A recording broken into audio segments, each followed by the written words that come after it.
మీ అందరికీ తెలుసు వసంత ఋతువులో వసంతోత్సవాలు జరపడం అనేది ఎప్పటి నుంచో వచ్చిన సాంప్రదాయం.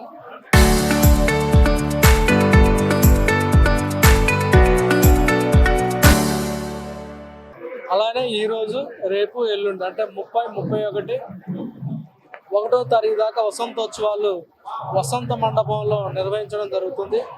మొదటి రోజు ఈరోజు తిరుమంజనం చేసిన తర్వాత మనకి శాస్త్రోక్తంగా స్వామివారిని మలయప్ప స్వామి, శ్రీదేవి, భూదేవి మనకి వసంత మండపంలో చేయటం జరిగింది.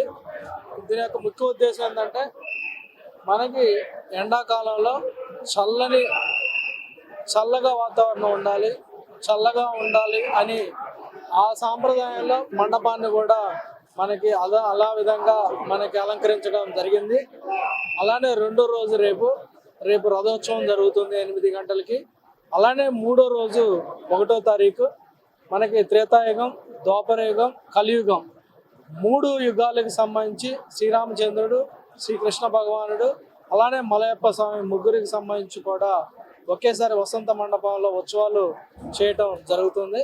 అంతా కూడా చాలా శాస్త్రోత్వంగా అందరూ కూడా భక్తి శ్రద్ధలతో అందరూ కూడా పార్టిసిపేట్ చేసి చాలా ఘన విజయం, చాలా మంచిగా చేశారని చెప్పవచ్చు. అంతా కూడా మీరు అందరూ కూడా చూశారు. వసంత మండపమే వసంతోత్సవాలకు మాత్రమే ఎక్స్క్లూజివ్గా మనం వాడటం జరుగుతుంది. ఇది ఏ రకమైన మిగతా వాటికి కూడా ఇవ్వడం జరగదు.